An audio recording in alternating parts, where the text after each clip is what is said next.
fancy a bit of spring lamb, you know, if I were going to go gallivanting. Well, I'd be the wrong man for you then, Vera. This is the story of how one of Coronation Street's most iconic characters vanished from our screens, and what the actor behind Jim McDonald finally revealed when he turned 60. Charlie Lawson gave the same answer for over 25 years about why he walked away from the cobbles. But around his 60th birthday, a very different truth began to surface. Now you answer me this, woman. Why were you so desperate to get away from me? October 27th, 1989, brought Jim McDonald crashing into Coronation Street, and British television shifted on its axis. That volcanic temper, those Northern Irish catchphrases, the way he bellowed Elizabeth at his long-suffering wife Liz became instantly recognizable. Across 11 years, and spanning more than 1,000 episodes, Charlie Lawson built something audiences couldn't ignore. I was just picking up some insulating tape. Well, have you got it? Yes. We'll get back to work. Right. Cheerio. His departure in 2000 left 16 to 20 million viewers demanding answers, and the explanation seemed straightforward enough at the time. Creative differences topped the list, followed by improbable storylines and fears his character would be written out permanently. That version of events held firm for decades. Then came autumn 2018, just weeks after his 60th birthday, when Charlie Lawson collapsed on stage in Edinburgh. A mini-stroke stopped him cold, and suddenly the tough-talking actor who'd spent 3 decades playing one of soap's hardest men found himself sobbing in a hospital bed. I came in here for my dinner, not to listen to rubbish like you. You get my drift? Don't tell me! Don't start! Don't tell me! Good Morning Britain heard him admit he felt lucky to be alive, and that's when the cracks started showing. Not lies exactly, because Lawson hadn't really lied about anything, but the whole story hadn't been told either. The truth behind the official version had been waiting there all along. The beginning takes us back to Quinton Charles Devonish Lawson, born September 17, 1959, in Enniskillen, County Fermanagh. A Protestant boy from the townland of Derryinch, whose family sent him off to Campbell College, a prestigious boarding school in Belfast. She wakes up in the morning and thinks to herself, hell, I don't want to get married to an animal like him. I'll just disappear with his money. Brilliant. London came next when he enrolled at the Guildhall School of Music and Drama. And something remarkable happened there. Adrian Dunbar walked into his life, the man who'd eventually star in Line of Duty, and Lawson later admitted Dunbar was the first Catholic he'd ever met. That single fact tells you everything about how divided Northern Ireland was back then. This wasn't some lad dreaming of stardom on the telly. Lawson approached his craft with seriousness, working with the Royal Shakespeare Company and the National Theatre. Harry's Game in '82 gave him his television breakthrough, a thriller about the Troubles, followed by Mike Leigh's acclaimed 4 Days in July in '85. Underneath the arches, I dream my dream away. By the time Coronation Street came calling in '89, Charlie Lawson carried proper theatrical credentials. But here's the thing that most people don't know. Coronation Street first approached him for a completely different role, and he turned them down flat. Only when producer Mervyn Watson and casting director James Bain created the McDonald family specifically did Lawson say yes. They'd already discovered 2 lads from the Kingsway School in Stockport, Simon Gregson and Nicholas Cochrane, perfect for the twins Steve and Andy. Then brought in Beverly Callard for Liz. The producers built Jim McDonald around Charlie Lawson himself, crafting a former Royal Engineers sergeant with a drinking problem and a temper that could detonate without warning. That first episode showed Jim McDonald rolling up to number 11 Coronation Street, purchasing the house from Alf and Audrey Roberts. An anti-hero from the start defined him. Not quite a villain, but never quite a hero either. Just this deeply flawed man trying to hold his family together while battling his own nature. Audiences loved him precisely for those flaws. Those catchphrases became woven into British culture. So I am, so it is. Catch yourself on became instantly recognizable. The way he'd call everyone by their full Christian names, Stephen instead of Steve, Elizabeth instead of Liz, sounds like a small detail, but it made Jim McDonald unmistakable. 3 words in a Northern Irish accent told you exactly who was about to explode. The 90s delivered golden years for Coronation Street. 16 to 20 million people watched each episode.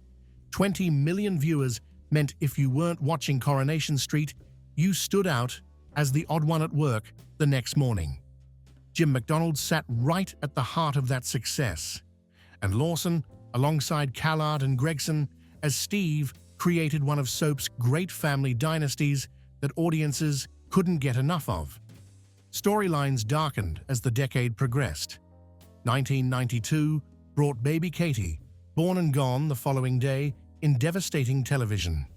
The storyline between 94 and 96 showed Jim hitting Liz, followed by a restraining order, divorce, and prison time. Uncomfortable viewing that became necessary viewing because Coronation Street refused to shy away from reality. 97 brought a one-night stand between Jim and Fiona Middleton, his son Steve's ex-girlfriend, which sent the audience into uproar. 98 delivered a building site fight between father and son that left Jim temporarily paralyzed. These weren't your typical soap storylines. They were brutal and messy and complicated in ways that kept you watching, even when you wanted to look away. Lawson played Jim with this raw intensity that made every scene feel dangerous. What made Jim McDonald special wasn't just Charlie Lawson's performance, though. The family he was part of mattered just as much, because the McDonald clan became Coronation Street royalty during those years. The chemistry between Lawson and Beverly Callard crackled with energy, helped along by the fact they'd actually auditioned Simon Gregson and Nicholas Cochran when the producers were casting the twins. From day one, a genuine connection existed between the 4 of them that made the family feel real, built together from the ground up, rather than assembled by casting directors. Beverly Callard, born March 28, 1957, brought her own complicated history to Liz McDonald. Her battles with mental health over the years would eventually require time away from the show in 2011, forcing writers to completely rewrite storylines. Jim's armed robbery plot emerged from that necessity, something Lawson opposed but understood was needed. That kind of loyalty between cast members shaped the show. The relationship between Jim and Steve became one of soap's most compelling father-son dynamics.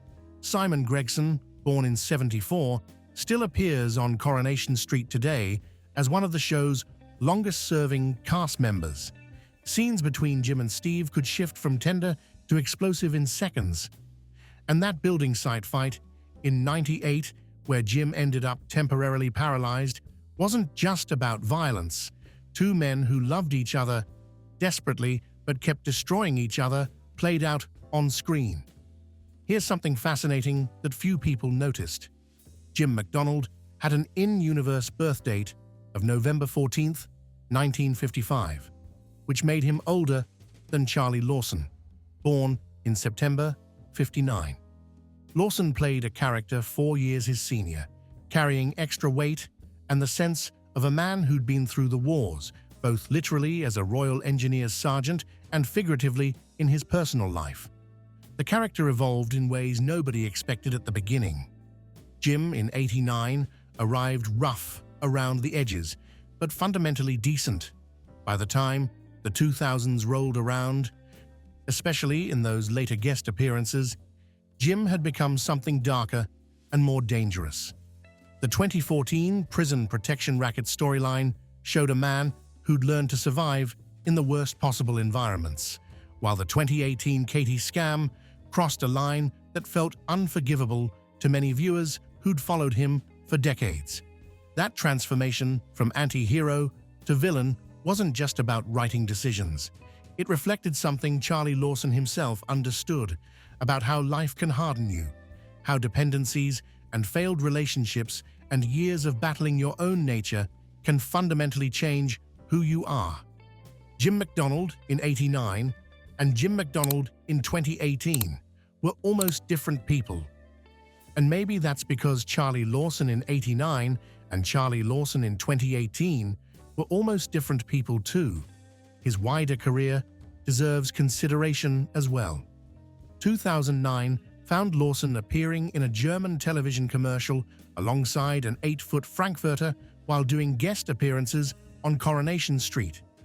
His dubbed catchphrase translated to "look at the size of my sausage," the kind of work actors do between big roles that shows the reality behind the glamour. You're Jim McDonald 1 month, selling German sausages the next. The cultural impact of those catchphrases can't be overstated either. "So I am," and "so it is" became shorthand for Northern Irish identity on British television at a time when most representations of Northern Ireland were either news reports about the Troubles or grim dramas about conflict. Jim McDonald was complicated and flawed and sometimes frightening, but he was also funny and loyal and deeply human. For viewers in Northern Ireland, seeing someone who sounded like them, who used their speech patterns, who represented their culture in something other than a conflict zone, that representation mattered more than most people realized. But '99 brought change. Lawson told the producers he wanted out, and his explanation arrived straightforward and clear. Writers were struggling to find stories for Jim, he believed, and the plot lines were becoming improbable. Better to leave on his own terms than stay and watch them destroy the character entirely, maybe even write him out with a death that would close the door forever. December 2000 marked the end of Jim McDonald's time as a regular character. He'd beaten a gangster named Jez Quigley, who later succumbed to his injuries, earning Jim 8 years for manslaughter. Prison ceremonies aren't exactly romantic, but Jim remarried Liz just before the trial. Then the cell door clanged shut. Charlie Lawson walked away from the show after 11 years, and when you add it up, 1,168 episodes represented his time there. Over 1,000 times he'd walked onto that set and become Jim McDonald. Most actors would have stayed gone after an exit like that. Lawson had other ideas, returning 8 separate times over the next 18 years. November 2003 brought a prison escape for a week in Blackpool. May 2005 delivered a brief return, followed by a proper release between late 2007 and 2008, when Jim turned up at Liz's wedding and attacked her fiancé, Vernon Tomlin. Classic Jim behavior that reminded everyone why they loved the character. The year after that brought him back for Steve's wedding. November 2010 was the show's 50th anniversary, and Jim was part of the massive celebration that drew huge numbers. March 2011 involved him in an armed robbery that earned him 7 more years inside, a storyline Lawson later admitted he found stupid, though he understood the reasons behind it and went along anyway. August 2014 brought a 3-month stint where Jim was running a protection racket in prison, labeled the landlord by inmates. Then came September 2018, and his final appearance, the Katie Alive scam that still divides fans. Baby Katie, who died back in '92, was supposedly alive and grown, all as part of an elaborate con. Most bizarre soap storyline at the Digital Spy Reader Awards went to this plot, but fans hated it with passion. This wasn't the Jim McDonald they'd fallen in love with. This was an outright villain manipulating his own family for money. October 12, 2018, wrapped up the storyline. 4 days earlier, October 8th, Charlie Lawson had been on stage in Edinburgh, performing in a play called Rebus Long Shadows. A TIA struck him down, a mini-stroke at 59 years old, just weeks past his birthday. Good Morning Britain. That November featured a different man. Lawson admitted he felt lucky to be alive, that he'd been so scared he couldn't stop crying. Several things had happened during the production that got to him, and he hadn't slept properly for 6 or 7 weeks. This tough guy, who'd played one of soap's hardest characters for 3 decades, was admitting on national television that he'd been terrified. He said something else that day that people remember: "I need to reassess my life." Around this time, circling his 60th birthday in September 2019, Lawson sat down for an interview with Eamon Malley. Face to Face, it was called, and he admitted something that must have shocked anyone who'd known him during his Coronation Street years. He'd cared more about drinking and substances and having fun than he'd cared about his family, he confessed. A disgusting thing to admit, he called it, but the truth nonetheless. He publicly apologized to his daughter Laura for being, as he put it, pretty hopeless as a father. This wasn't about improbable plot lines anymore. The real story turned out far more complicated than creative differences with Coronation Street. Lawson's personal life during his soap years had been pure chaos. His first marriage to Susie ended in '94, leaving him with a daughter Laura from that relationship. Then came marriage to Leslie Bond, who worked as a makeup artist on Coronation Street. Leslie passed away in 2010 from hypothermia, and Lawson had to identify her body. The most painful thing he'd ever had to do, he called it. During those years, he lived a double life that nobody suspected. To the public, he was Jim McDonald, the hard man from Coronation Street. Behind closed doors, he dealt with dependencies. More than a bottle of whiskey in a night became normal for him, he later revealed. His memoir, published in October 2024 and titled "That's Life So It Is," laid it all bare without apology. The substances, the failed relationships, the fringe involvement with loyalist paramilitaries during the Troubles, even wild nights out with Katie Price where they'd take anything they could get their hands on. Manchester nightclub La Gitane saw him partying hard with his Coronation Street co-star Phil Middlemiss, who played Des Barnes. They'd drink with Manchester United footballers and singer Lisa Stansfield. And from the outside, it looked like the glamorous life of a successful soap star. From the inside, it was a man struggling with demons that Jim McDonald himself couldn't have scripted any better. So when Charlie Lawson said, in '99, that he was leaving because of improbable plot lines, he wasn't lying. The creative frustrations were real, the disagreements genuine, but running alongside all of that was a personal life spiraling out of control. The substances, the drinking, the toxic relationships, a man who later admitted he'd had thoughts about ending it during his second marriage. Looking back now, you can see it in some of those later storylines. Jim's problems with alcohol, his violence, his inability to hold his life together played out on screen, week after week. How much of that was acting? And how much was Charlie Lawson staring into a mirror? The line between the character and the actor had blurred so badly nobody could tell where one ended and the other began. The mini-stroke in 2018, just after he turned 60, forced everything into the open. Health crises like that don't let you hide anymore, don't let you pretend everything's fine. Lawson had to face the life he'd been living and the damage it had done, not just to him, but to everyone around him who'd tried to help. 2024 brought his memoir to bookstores, and by then, Lawson was 65 and married to his third wife, Debbie Stanley, who manages a women's refuge. Commentary work for GB News kept him busy, co-hosting coverage of the Orange Order parades with Dame Arlene Foster. Life hadn't become easy, though. Late 2024 found him giving an interview to The Nolan Show, where he admitted that 2024 was the most unsuccessful year he'd had in 44 years of working.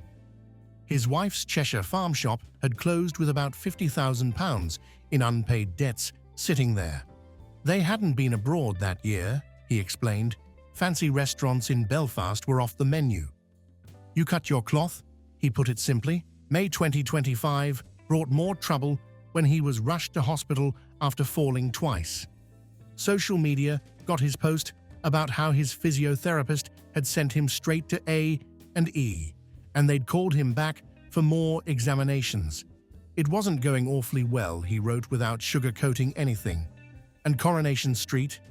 He's spoken with the current producer about potential returns, but Lawson doesn't think it'll happen at this point.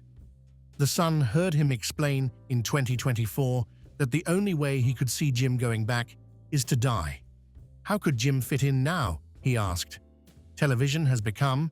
You'd have to change Jim completely, he explained. Cut his spirit entirely.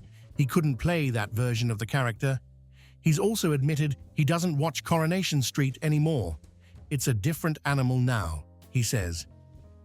During his peak years in the 90s, the show pulled 16 to 20 million viewers. Now 5 million is considered decent. He doesn't think Coronation Street will be around in 10 years, doesn't think it'll make it to its 94th birthday, because television is fundamentally different now. Something both sad and honest lives in that assessment. Charlie Lawson isn't bitter exactly, he's just realistic about what he created with Jim McDonald. 1,168 episodes across nearly 30 years of appearances left their mark. Those catchphrases, that temper, that deeply flawed and complicated and occasionally terrifying but somehow lovable character became part of British culture during an era when everyone watched the same shows, talked about the same storylines, lived in a shared television universe that doesn't really exist anymore. But the price he paid for those years was high. His health suffered, his relationships crumbled, his peace of mind vanished. When people asked why he left in 2000, the answer he gave about improbable plot lines was true as far as it went. It just didn't go very far at all. The truth that emerged around his 60th birthday, through interviews and eventually through his memoir, was about a man who'd spent decades playing a character with dependencies and violence and family chaos, all while living through his own version of the same story. The mini-stroke was a wake-up call. The reassessment he talked about was genuine and necessary. The revelations that followed were him finally admitting, after 25 years, that leaving Coronation Street had been about more than just storylines. It had been about survival. Charlie Lawson is 65 now. Work continues, his outspoken nature remains intact, and he still ends his sentences with, "So it is like Jim McDonald never quite left him." Frank about his political views, his financial struggles, his health problems, that's Northern Irish bluntness for you. No pretense exists, no carefully managed public image. Just the truth, however uncomfortable it makes people. For those of us who remember Jim McDonald's glory days, who remember watching 16 million other people watch the same episodes every week, something poignant exists in seeing Charlie Lawson now. He gave us one of British soap's greatest characters, created something that will outlive all of us. But the cost of creating that character, of living alongside Jim McDonald for 30 years, was more than any script could have captured. So when people say Jim McDonald revealed the truth about leaving Coronation Street at 60, they're absolutely right. But it wasn't a single dramatic revelation delivered in one interview. It was a slow unfolding of a story that had been there all along, hidden behind catchphrases and storylines and a tough guy persona that never quite fit.